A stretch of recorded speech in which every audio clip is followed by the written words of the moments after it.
a la iglesia de Colosas, Colosenses 1 del 15 al 20, los colosenses enfrentaban diferentes problemas doctrinales, entre ellos culto a los ángeles y la introducción de doctrinas que en cierta medida atacaban a la persona de Cristo en su esencia y el lugar que le corresponde a la segunda persona de la Trinidad en todo lo que existe. Históricamente, siempre ha existido personas y movimientos que buscan rebajar la persona y la posición de Cristo. Y algunas veces utilizan palabras lisonjeras que suenan como una devoción a Cristo, como una entrega a Jesús, pero en cierta medida son palabras blasfemas. Por cierto, el Islam es un ejemplo. El Islam que considera a Cristo solo un profeta superado por Mahoma. Lo cual siempre me he preguntado cómo ocurre ese fenómeno, cómo Mahoma puede ser más que Cristo, pero la tumba de Mahoma sabemos dónde está y Cristo venció la muerte. No entiendo esas lógicas, nunca las he entendido. El apóstol Pablo señala los problemas en Colosas y como ama profundamente a la iglesia de Colosas y como quiere que la doctrina de Cristo y Cristo sea glorificado en forma correcta, porque para que Cristo sea adorado en forma correcta, la doctrina tiene que ser correcta. Porque si la doctrina no es correcta, usted adora a otro Cristo, pero no el Cristo de la Escritura. Y si adora a otro Cristo que no es el Cristo de la Escritura, usted adora a un ídolo. Oramos. Señor bueno, gracias te damos en esta mañana, porque en tu inmensa misericordia nos permites exponer tu palabra. Perdona nuestros pecados. Escóndenos bajo la sombra de la cruz y que tú seas proclamado. Llega a las necesidades de tu pueblo, según tu voluntad. En el nombre de Jesús. Amén y amén. En el versículo 15 nos dice el apóstol Pablo de Colosenses 1. Él es la imagen del Dios invisible, el primogénito de toda creación. ¿Sabe, hermanos? Con ese versículo nada más podemos sacar un sermón. Podemos estar aquí un buen rato. Por ejemplo, el Dios que nosotros servimos, nos dice el apóstol Pablo y el apóstol Juan, que nadie lo ha visto jamás y ningún hombre lo verá. Es el Dios invisible. Es el Dios que nadie ha visto. Es aquel que es inaccesible. Pero nos dice el apóstol Pablo que Él es la imagen del Dios invisible. Cuando miramos a Cristo, la palabra imagen, que ahí viene también nuestra palabra retrato, significa que cuando miramos a Cristo, Cristo es la imagen de Dios. Contemplamos al invisible cuando vemos a Cristo, cuando oímos a Cristo, cuando aceptamos las palabras de Cristo. Por eso Cristo le decía a los apóstoles, el que me ha visto a mí, le decía a Felipe, el que me ha visto a mí, ha visto al Padre. Y si usted me acompaña a Hebreos, capítulo 1, nos dice el autor de Hebreos en el capítulo 1, versículo 13 en adelante, el cual siendo el resplandor de su gloria, hablando de Cristo, siendo el resplandor de su gloria y la imagen misma de su sustancia y quien sustenta todas las cosas con la palabra de su poder. Por lo tanto, cuando vemos a Cristo, cuando oímos a Cristo, cuando aprendemos de Cristo, aprendemos de Dios. Ahora, entienda las palabras del apóstol Pablo. Cuando el apóstol Pablo dice que Cristo es la imagen del Dios invisible, significa que no hay otro que pueda ser la imagen del Dios invisible. Esa preeminencia y esa exclusividad pertenece a Cristo. Cristo es el engendrado del Padre en la eternidad. El eternamente engendrado, la expresión de Dios, el verbo de Dios, nos dice el apóstol Juan. Pero también nos dice que es el primogénito de toda la creación. La palabra primogénito es una designación de honor. Viene de la palabra en griego prototokos, y nada tiene que ver, como decían los arrianos en el siglo IV y después los testigos de Jehová, que Cristo es el primer creado. Nada tiene que ver con eso. Por cierto, hay una palabra en griego para primer creado, que es protokis.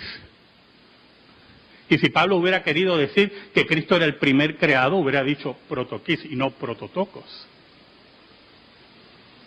Pero aún más, si usted me acompaña al Salmo 89, vamos a entender esa palabra como preeminencia, como vamos a ver en el contexto. Salmo 89, para que usted vea que el título de primogénito es de preeminencia, de honor. Salmo 89, versículo 27 dice lo siguiente: yo también le pondré por primogénito, el más excelso de los reyes de la tierra. Hablando del Mesías, porque es un salmo mesiánico, ¿verdad? Es un versículo mesiánico.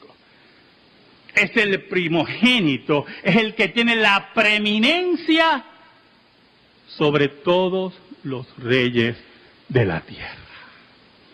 Por lo tanto, cuando el apóstol Pablo nos habla que Cristo es el primogénito de toda la creación, nos dice que tiene la preeminencia sobre todas las cosas. Es aquel que es la imagen de Dios y tiene la preeminencia, y ese es el primer punto que discute aquí el apóstol Pablo, tiene la preeminencia sobre todo lo creado. ¿Sabe? Cuando el Islam dice que Cristo es profeta, dentro de la terminología y la teología islámica, es un término blasfemo. Porque cuando dice que Cristo es profeta, lo limita al aspecto humano. Cristo es un simple ser humano que es profeta. Nosotros creemos que Cristo es profeta, pero no desde el ámbito del Islam, sino de la dimensión que menciona aquí el apóstol Pablo. Cristo es el profeta, el primogénito de toda la creación. Por eso añade el apóstol Pablo en el versículo 16, porque en él fueron creadas todas las cosas. Cristo es el fiat, la base de la creación. Cristo es la energía de Dios, el medio por el cual Él crea todas las cosas, las que hay en los cielos y las que hay en la tierra, visibles e invisibles. Por lo tanto, la característica de la preeminencia de Cristo sobre toda la creación no pertenece a ningún ángel. ¿Sabe? Hace muchos años estábamos en casa de un familiar creyente, y había un amigo que lo estaba visitando. Mi familiar le quería predicar el evangelio, Y yo estaba allí, yo estaba dispuesto, y le preguntamos, porque él tenía unos altos conceptos religiosos, ¿verdad? Cuando usted oye a estas personas que tienen altos conceptos religiosos, los que están alrededor como que se ponen tiernos, ¿verdad? Mira, esta persona es muy espiritual. Solamente hay una verdadera espiritualidad. Y es por medio de Cristo. Solamente hay una forma de llegar al Padre, que es la verdadera espiritualidad. Y es por medio de Jesús. Oiga, y mi familiar le pregunta, mire lo que le pregunta, pero ven acá, ya que tú hablas esas maravillas de Jesús y hablas esas cosas, ¿verdad? Para ti, ¿quién es Jesús? Para ti, ¿quién es Jesús? Entonces todos nosotros pusimos los ojos sobre él. Y como dice Jeremy, que yo cuando miro así intimido, y esto no es verdad. Oiga, y él viene y dice, para mí Jesús es un ángel. Entonces yo lo miro y le digo, ¿y de dónde tú sacas eso? Porque aquí tenemos un problema.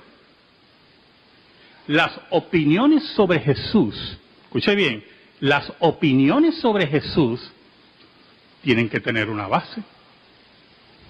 Usted no se levanta un día y dice, yo creo que Jesús, un día, imagínese, ¿cómo que usted cree? Yo creo que el morro lo construyeron los suecos.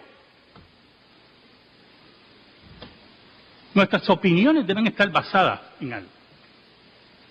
Tienen que tener una fuente de autoridad. Y nosotros le preguntamos, principalmente yo, ¿de dónde tú sacas eso? ¿Cuál es tu base teológica? Y él nos dijo, no voy a hablar más del tema. ¿Sabe algo? El apóstol Pablo nos dice, porque en él fueron creadas todas las cosas, las que hay en los cielos, todos los ángeles, todo lo que existe en el cielo que no tiene existencia propia, fue creada por él. Y las que hay en la tierra, todo lo que existe, desde la partícula más ínfima hasta lo más grande, todo lo que existe, sean visibles e invisibles, sean tronos, sean dominios, sean principados, sean potestades, y esto es muy importante, ¿oyó, hermano? Porque cuando el apóstol Pablo habla de esas posiciones, no está hablando de posiciones en el mundo angelical y en el mundo de los demonios. Todo fue creado por él y por medio de él. Todo él lo gobierna. Cristo tiene la preeminencia de todo lo creado. Por eso es el primogénito de toda la creación. Añade el apóstol Pablo, todo fue creado por medio de él y para él. Y muy importante el para él. Todo ha sido entregado al Hijo, todo lo controla el Hijo, todo lo gobierna el Hijo. Nada se escapa de su acto soberano. Nada toma de sorpresa a Jesús. Nada toma de sorpresa al Hijo de Dios. Todo lo que se mueve, todo lo que existe, desde la supernova hasta la hoja que caiga de un árbol, Dios lo gobierna por medio de Jesús. Añade el apóstol Pablo en el versículo 17, y Él es antes de todas las cosas, y todas las cosas en Él subsisten. Mira qué interesante. Número uno, Él es antes de todas las cosas. Él está fuera del ámbito de la creación, lo que nos quiere decir, Jesús trasciende la creación. Nuestro Dios trasciende la creación. Nuestro Dios es un Dios trascendente. Ese es el problema que tenemos, primeramente, con el panteísmo. El panteísmo, al plantear que todo es Dios y Dios es todo, no trasciende la creación. ese ser no trasciende la creación. Bueno, hasta el término ser que yo acabo de utilizar es equivocado en el panteísmo. No hay personalidad, no hay un Dios personal. Pero el Dios de la Biblia, Jesús como segunda persona de la Trinidad, trasciende lo creado. Por eso el apóstol Pablo dice, y Él es antes de todas las cosas, Él es la fuente de todo lo que existe. Pero añade el apóstol Pablo, y todas las cosas en Él subsisten. Y yo no sé si usted entiende la dimensión de esa segunda parte del versículo. Toda la vida que existe en el mundo subsiste porque Cristo así lo quiere. Todo movimiento, toda existencia es por la voluntad de Cristo. Por eso cuando hablamos de Cristo como un simple profeta, es un acto blasfemo. Usted le está diciendo al creador de todas las cosas, tú eres un simple profeta. Si usted me acompaña a Apocalipsis, capítulo 4, Apocalipsis capítulo 4, y vemos en el versículo 11, mire cómo dice lo creado. Señor, 4:11, Señor, digno eres de recibir la gloria y la honra y el poder, porque tú creaste todas las cosas y por tu voluntad existen y fueron creadas. Es el único que tiene el derecho a toda adoración, a toda honra, a toda gloria. Porque por Él existen todas las cosas y su voluntad rige todo lo que existe. Por eso, cuando hablamos de leyes de física, de leyes de gravedad, de segunda ley de termodinámica, estamos hablando de cosas que Dios controla y que nosotros le llamamos leyes. Pero Dios es el que gobierna todo. Jesús es el fiat de Dios. Es el que tiene la preeminencia en todo lo creado. Es aquel que sostiene todo lo creado. El versículo 18 nos dice el apóstol Pablo, y Él es la cabeza del cuerpo que es la iglesia, el que es el principio, el primogénito de entre los muertos, para que en todo tenga la preeminencia. Mire cómo dice el apóstol Pablo. Entonces pasamos de la preeminencia de Cristo sobre la creación a la preeminencia de Cristo sobre dos aspectos. La iglesia. Cristo es el rey de la iglesia, es la cabeza de la iglesia, es el centro de la iglesia. Cuando se habla del Papa como el vicario de Cristo, blasfemamos el nombre de Cristo. Y mucho menos el que está ahora. Cuando decimos que viene otra revelación después de Cristo, decimos que Cristo no tiene la preeminencia sobre la iglesia. Cuando hablamos de otros Cristos, de otros profetas después de Cristo, le quitamos la gloria a Cristo, que es la cabeza de la iglesia y tiene la preeminencia de la iglesia. Pero el segundo aspecto, nos dice el apóstol Pablo, que es el primogénito de entre los muertos.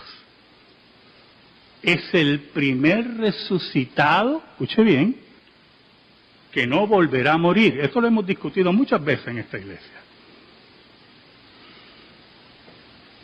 Porque Lázaro, su amigo, fue resucitado, murió. El hijo de la viuda de Naín murió. La hija de Jairo volvió a morir. Pero Cristo, que tiene la preeminencia, el primogénito de entre los muertos, no volverá a morir. Por eso Cristo decía en Apocalipsis a Juan, estuve muerto, pero vivo por los siglos de los siglos. Y tengo en mi mano la muerte y el Hades.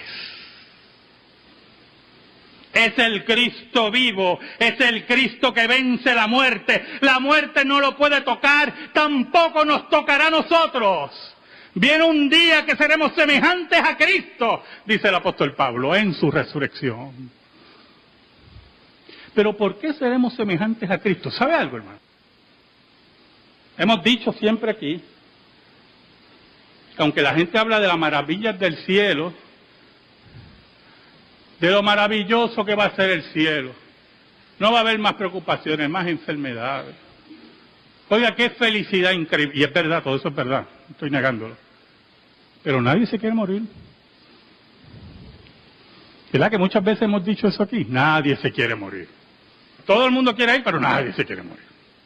Quieren seguir pagando Hacienda, quieren seguir pagando el IBU, el IVA, lo que sea.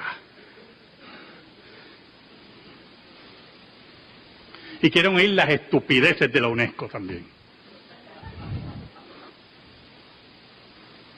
Cuando el apóstol Pablo nos dice que Él es el primogénito de entre los muertos, y añade, para que en todo tenga la preeminencia,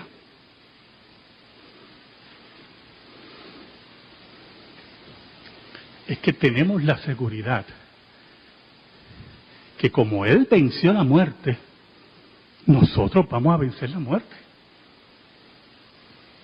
Por eso Cristo decía, yo soy la resurrección y la vida. El que cree en mí, aunque esté muerto, vivirá. Es la sentencia de Dios. Porque ¿de qué vale que yo te diga a ti que vas a resucitar y cuando yo me muera me quede en la tumba? ¿De qué vale que yo siga fundadores de religión que están muertos? El que es preeminente sobre todo es aquel que venció la muerte. Ese es Cristo Jesús. En el versículo 19, un versículo bien difícil. Por cuanto agradó al Padre que en Él habitase toda plenitud. En el acto, y podemos ver ese versículo en dos formas, en el acto de generación eterna del Padre, el Hijo tiene la misma naturaleza del Padre. Es muy importante eso, ¿yo, hermano? Muy importante cómo se dice eso. Porque los arrianos decían que Cristo no tenía la misma naturaleza del Padre. Entonces, cuando fueron atacados en Nicea, surgieron los semiarrianos, y los semiarrianos decían que es verdad que Cristo no tiene la misma naturaleza del Padre, pero la tiene semejante, y eso es otro error. Porque cuando tú dices que Cristo tiene la naturaleza semejante al Padre, estás diciendo que hay dos dioses. Pero cuando dices que Cristo es de la misma naturaleza del Padre, afirmas el monoteísmo cristiano. Por lo tanto, en primera parte podemos ver la generación eterna del Padre, un acto necesario del Padre. Toda la plenitud de la deidad está en Cristo. Todo lo que es el Padre lo es el Hijo. Por eso Cristo decía que así como honraban al Padre, tenían que honrar al Hijo. Y por eso es que es muy importante esas palabras. Imagínense, usted se para en la plaza pública de Río Piedras, y usted dice, así como honran a Dios, honreme a mí. Eso es lo que decía Cristo. ¿Y qué usted va a pensar de una persona así? Este está bien loco. ¿Cuándo lo vendrán a buscar a darle las pastillitas? Pero eso era lo que decía Cristo de él. Para que honren al Hijo como honran al Padre. Pero también se puede ver en esta segunda forma. El apóstol Pablo también dice que en Cristo reside corporalmente toda la plenitud de la deidad. Porque Cristo era Dios hombre. En el acto milagroso, en el vientre de María. Dios hombre, dos naturalezas en una persona. Ningún ser humano ha sido como Jesús. Por eso tiene la preeminencia en todo lo que existe. Y dice el apóstol Pablo en el versículo 20, y por medio de él, y esto es muy importante, porque si la base de toda la redención se basa en un testador, como dice el autor de Hebreos, ese testador tiene que tener unas características. Y esas características han sido mencionadas. Y por eso el apóstol Pablo con seguridad puede decir, y por medio de él reconciliar consigo todas las cosas, así las que están en la tierra como las que están en los cielos, haciendo la paz mediante la sangre de su cruz. Solamente Dios puede salvar al hombre. Solamente Dios puede morir por el hombre. Solamente Dios puede redimir al hombre. Ningún ángel ni ser creado puede redimir al hombre, porque el pecado del hombre tiene una dimensión universal y va contra el carácter de Dios. Y solamente Dios puede salvar al hombre. Y Cristo, aquel que es preeminente sobre todas las cosas, que es Dios mismo, es el único que puede salvar al hombre. Es el único que puede reconciliar al hombre con Dios. Ningún ser creado puede hacer eso. Por eso decimos y declaramos, como el apóstol Pablo, con los apóstoles, que no hay otro nombre dado a los hombres en que podamos ser salvos. Porque si confesares con tu boca que Jesucristo es el Señor y creyeres en tu corazón que Dios te levantó entre los muertos, serás salvo. Amén. Gracias te damos, Señor. Y te pedimos, Señor, en el nombre de Jesús, que tu palabra quede incrustada en nuestra vida y en nuestro corazón. En el nombre de Jesús. Amén y amén. Estamos en silencio, hermano.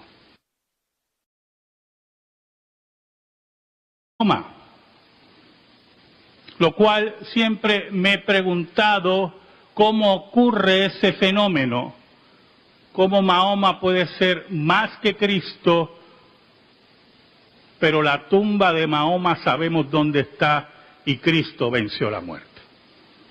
No entiendo esas lógicas, nunca las he entendido. El apóstol Pablo señala los problemas en Colosas, y como ama profundamente a la iglesia de Colosas, y como quiere que la doctrina de Cristo y Cristo sea glorificado en forma correcta, históricamente siempre ha existido personas y movimientos que buscan rebajar la persona y la posición de Cristo. Y algunas veces utilizan palabras lisonjeras que suenan como una devoción a Cristo, como una entrega a Jesús, pero en cierta medida son palabras blasfemas. Por cierto, el Islam es un ejemplo. El Islam, que considera a Cristo solo un profeta superado por Mahoma, inmensa misericordia, nos permites exponer tu palabra. Perdona nuestros pecados. Escóndenos bajo la sombra de la cruz y que tú seas proclamado. Llega a las necesidades de tu pueblo, según tu voluntad. En el nombre de Jesús. Amén y amén. En el versículo 15 nos dice el apóstol Pablo de Colosenses 1. A la iglesia de Colosas, Colosenses 1 del 15 al 20, los colosenses enfrentaban diferentes problemas doctrinales entre ellos culto a los ángeles, y la introducción de doctrinas que en cierta medida atacaban a la persona de Cristo en su esencia y el lugar que le corresponde a la segunda persona de la Trinidad en todo lo que existe. Porque para que Cristo sea adorado en forma correcta, la doctrina tiene que ser correcta. Porque si la doctrina no es correcta, usted adora a otro Cristo, pero no el Cristo de la Escritura. Y si adora a otro Cristo que no es el Cristo de la Escritura, usted adora a un ídolo.